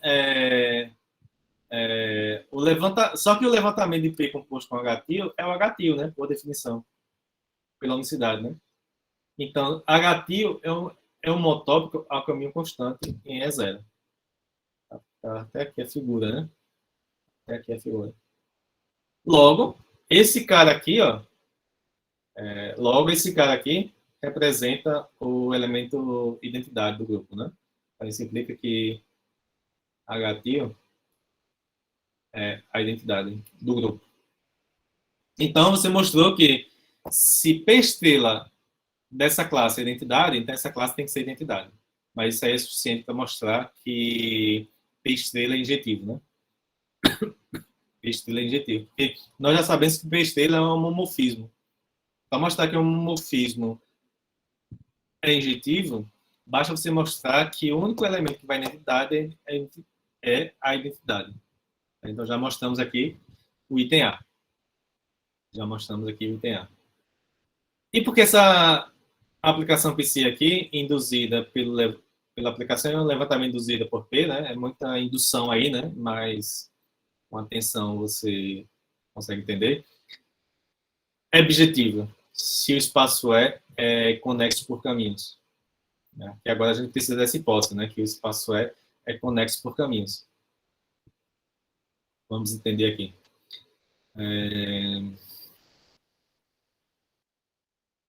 Item B, né? Como é que vai ser a definição da PC aqui, né? A definição da PC é exatamente essa, né? Você pega uma classe equivalência aqui, você pega uma classe de equivalência, que é uma classe de equivalência daqui, né? Só que um elemento aqui é uma classe lateral direita, né? Um elemento aqui é uma classe lateral direita, que é representada dessa forma, né? H e a classe de F aqui, né?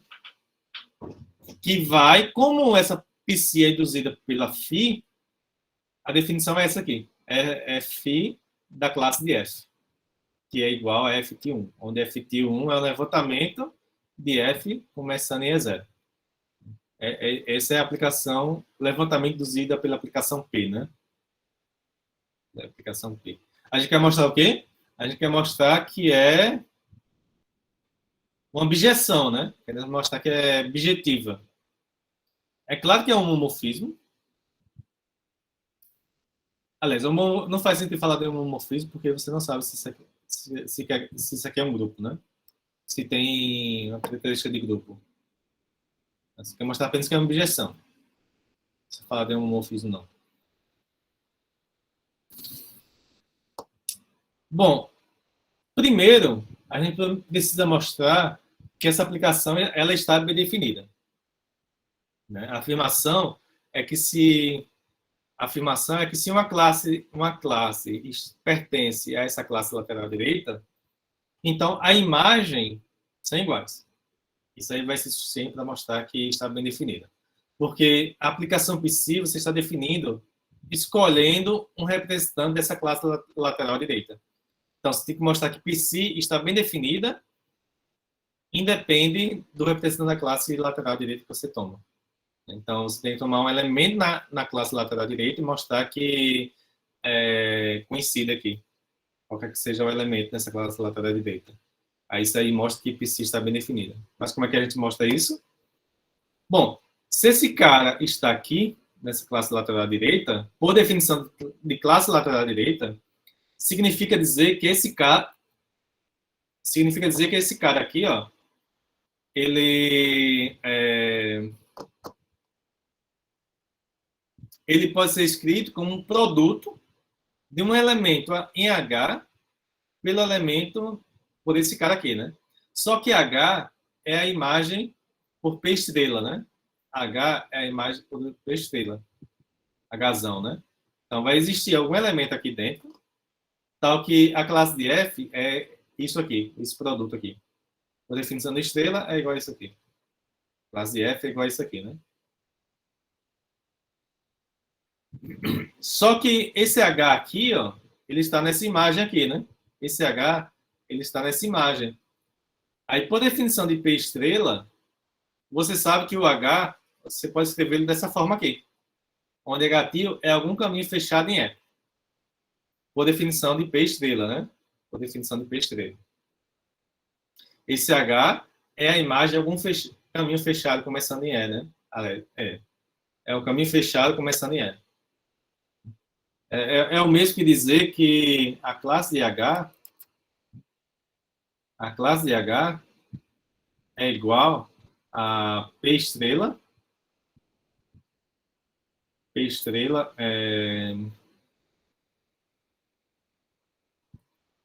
P estrela classe de H-til, né? Por definição, isso aqui é a classe de P composto com H-til. Para ser mais rigoroso, né? Aqui seria uma homotopia por caminhos, né? Seriam homotópicos por caminhos. O H é um homotópico por caminho por um caminho desse tipo aqui, né? P composto com H-til, onde H-til é algum caminho fechado em E. Né? Esse cara aqui representa um elemento da classe no grupo fundamental de E, com ponto base em E0, ou seja, o H-til é um caminho fechado em E, começando em E0. Tá? E então, tome F-til e G-til, os respectivos levantamentos de FG a E, começando em E0. Começando em E0. Então, você tem que o H-til é um caminho fechado, né? Começando em E0. Então, em particular, você tem que o H-til de 1 é o E0. Que é igual a G-til de 0. Então, isso aqui está bem definido. O H-til termina onde o G-til começa, né? E, além disso, você tem que P composto com H-til estrela G-til é P composto com H-til estrela P composto com G-til. Esse cara aqui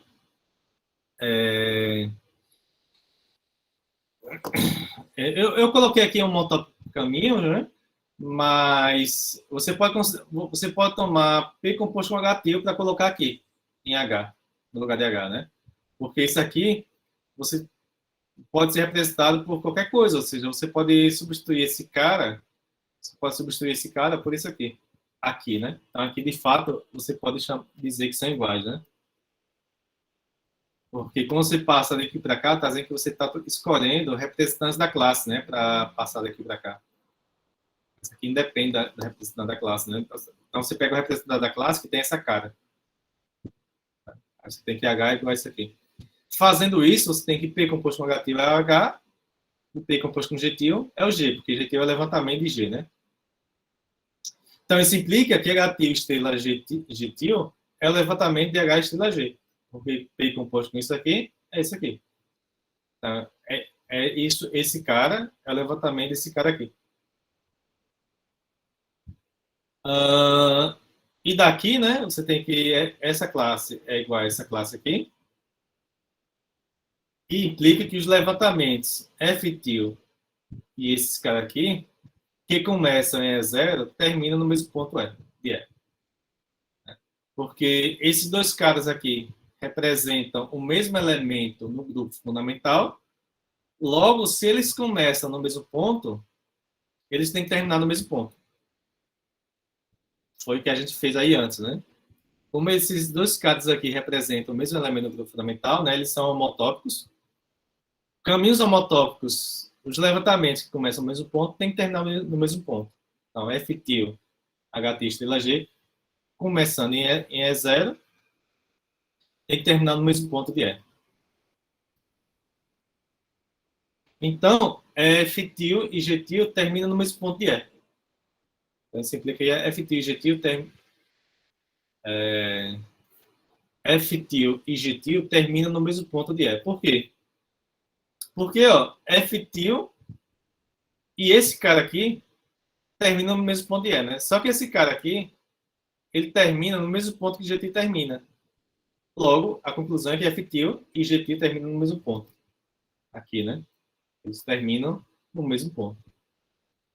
Se eles terminam no mesmo ponto, você tem que φ dessa classe, por definição da φ, F tio de 1, que é igual a G tio de 1, porque termina no mesmo ponto, mas por definição disso aqui, você tem essa igualdade. Logo, você mostrou que φ dessa classe é igual a φ dessa classe aqui.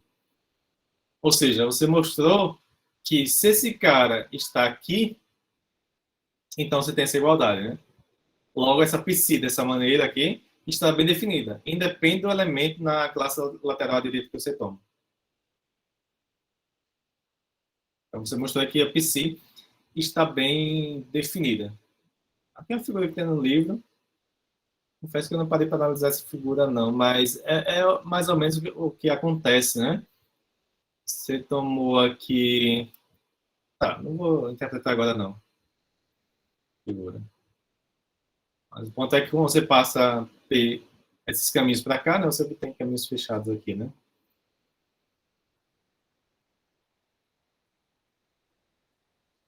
Tá, aí nós queremos mostrar agora que a psi é injetiva, né?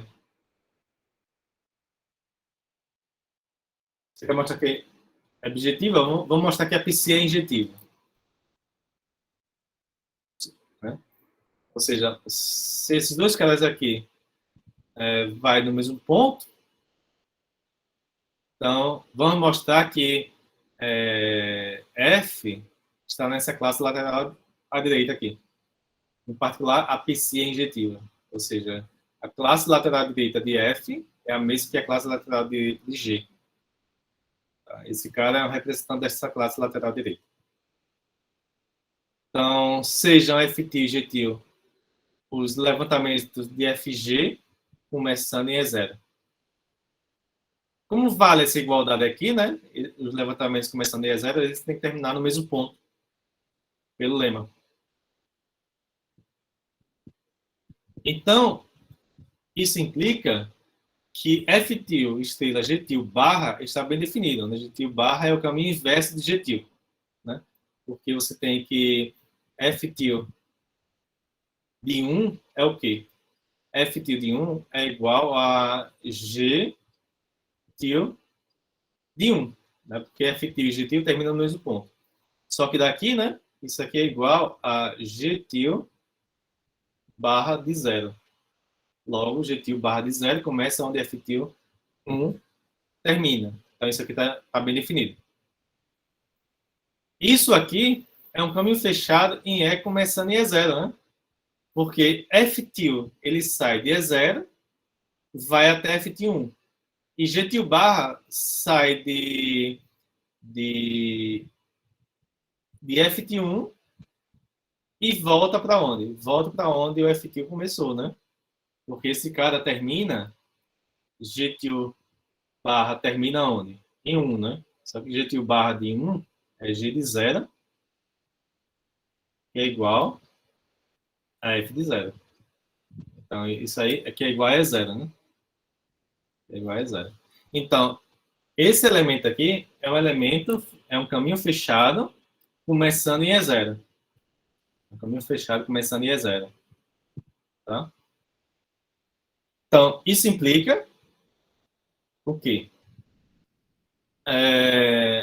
Isso implica que é um caminho fechado em E começando em E0. Ah, certo. Isso implica que essa classe equivalência aqui, não significa dizer que ele está no grupo fundamental, não, mas como classe equivalência é a mesma. Os caminhos fechados é uma tópica com esses caras aqui, né? Esse cara operado com esse, como eles são caminho inverso, né? Ele é a identidade, né? Na classe equivalência, ele é a identidade. A princípio, eu poderia fazer isso aqui, né? Isso aqui é um pouco mais rigor, né? Isso aqui é igual a isso aqui, né? F-til, estrela, G-til barra, estrela, G-til. Aí isso aqui é que é a identidade, né? Consequentemente, isso aqui dá a mesma classe de F-til. Da mesma classe de F-til, né? Porque G-til barra é a inversa de G-til.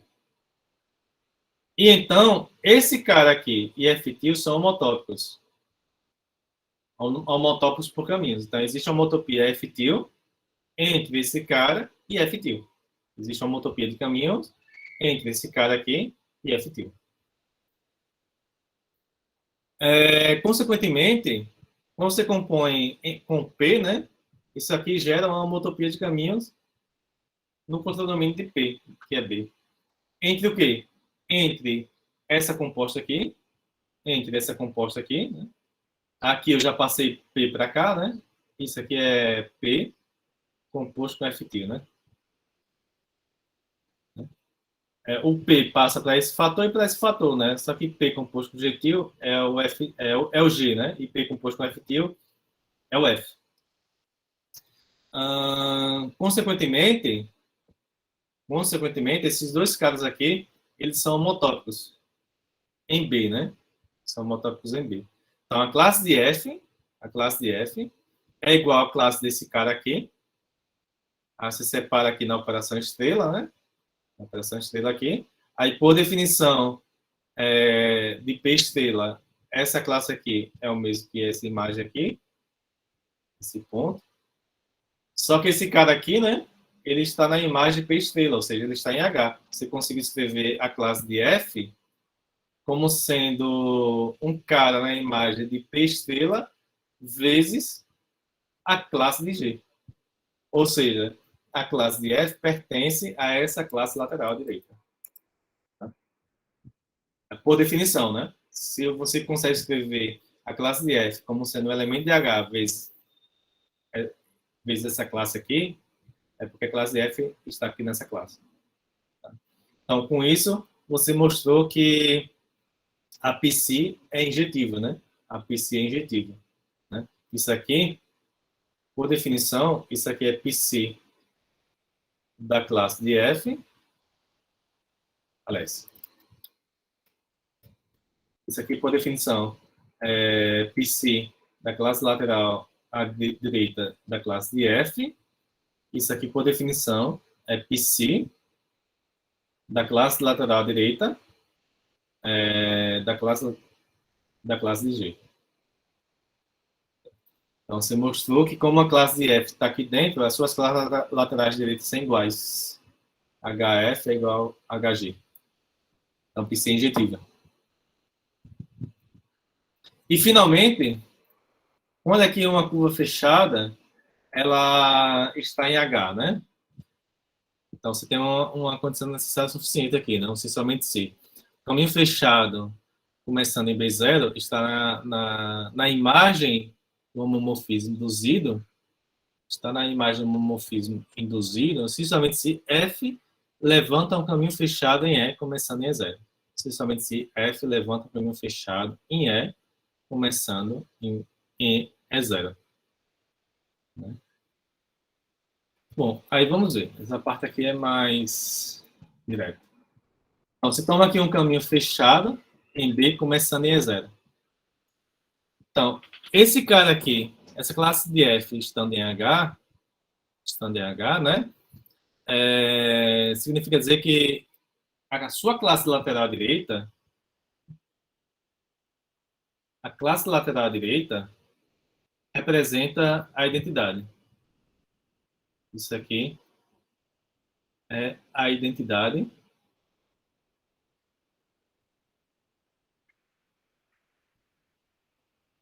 em aonde?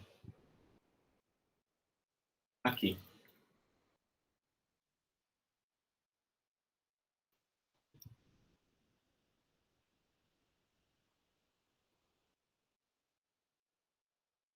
Por definição, né? Aqui, certo?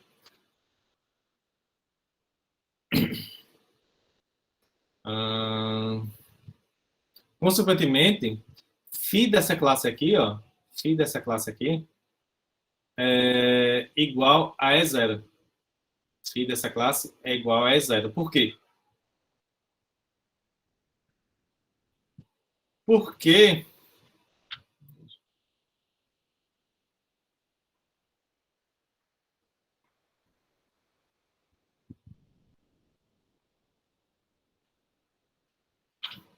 é o E0. Lembrando que P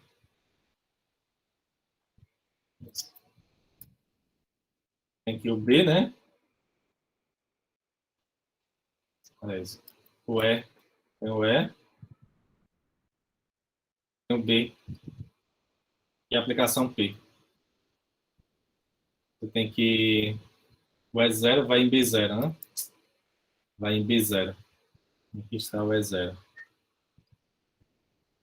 Na vez que eu escrevi, não entendi. Deixa eu ver aqui agora.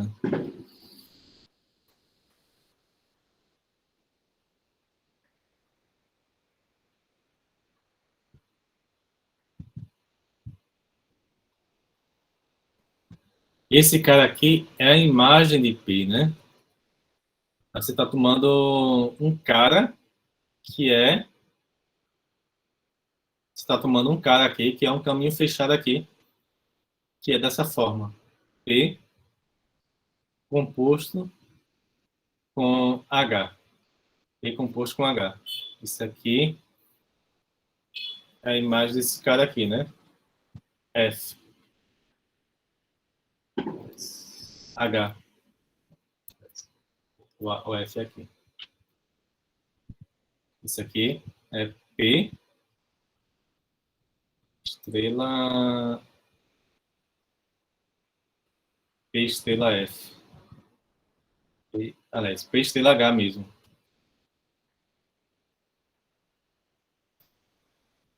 Não.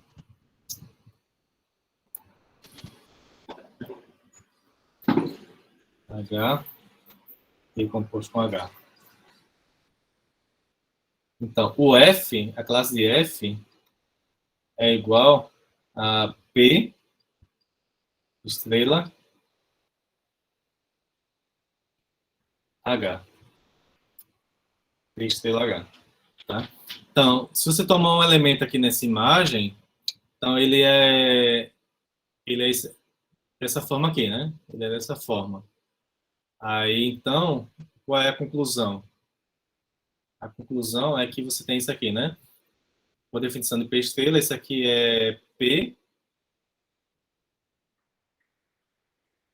composto com H, só que H é um caminho fechado aqui, né? E H vai ser um levantamento. E H vai ser um levantamento. Então, o ponto final vai ser o E0, né? O ponto final é E0, porque o levantamento, esse cara aqui, H, já é um levantamento de F, né? Você pode considerar como sendo um levantamento de F.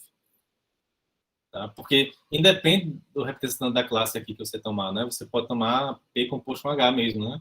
Você tem que φ da classe de F é o mesmo que φ da classe de P composto com H, tá? Então, como é que você define esse φ aqui, né? Você toma um levantamento de P composto com H, só que o levantamento é o H, né? Então, isso aqui é o H1. Só que o H, ele está no grupo fundamental, né? Ele representa uma classe no grupo fundamental. Então, ele é uma curva fechada em E. Então, isso aqui é o E0. É o E0. Isso aqui é E0 se somente se F levanta a um caminho começando em E0 e terminando em E0. Tá? F levanta a um caminho em E0 e terminando em E0. Tá ok? E é um si somente si. É um si somente si. Cada uma dessas implicações é um si somente si, né? se por acaso isso aqui é o E0, né? Está dizendo que F levanta é um caminho fechado, né? H aqui. Consequentemente, esse caminho fechado representa um elemento do grupo fundamental de E. Ou seja, ele está na imagem de P. Tá? Com isso, termina aí a demonstração do teorema. Tem isso aí, né? Que um caminho fechado está na imagem de P estrela, somente se F levanta um caminho fechado em E, começando em E0. Tá? Então, esse teorema a gente vai, se tivermos tempo, né, de utilizar mais na frente, mas em geral é isso, né? Bom, na próxima aula eu vou falar de retração, que é um método, que é uma forma de você descobrir grupos fundamentais de espaços a partir de outros espaços. Por exemplo, descobrir o grupo fundamental do R2 menos a origem, que é Z também, né? Conhecendo que o grupo fundamental de S1 é Z. Então, uma retração basicamente mostra que é uma aplicação contínua que não é necessariamente um homomorfismo, mas que preserva o grupo fundamental. Certo? Vai ser mais uma ferramenta aí para descobrirmos grupos fundamentais de espaços topológicos aí, né? Dúvidas, perguntas? Resolva os problemas, não deixem de resolver os problemas, né? É importante, né? Fixar as ideias. E a gente continua segunda-feira, né? Obrigado aí a todos. Valeu, Jefferson. Bom almoço aí, né?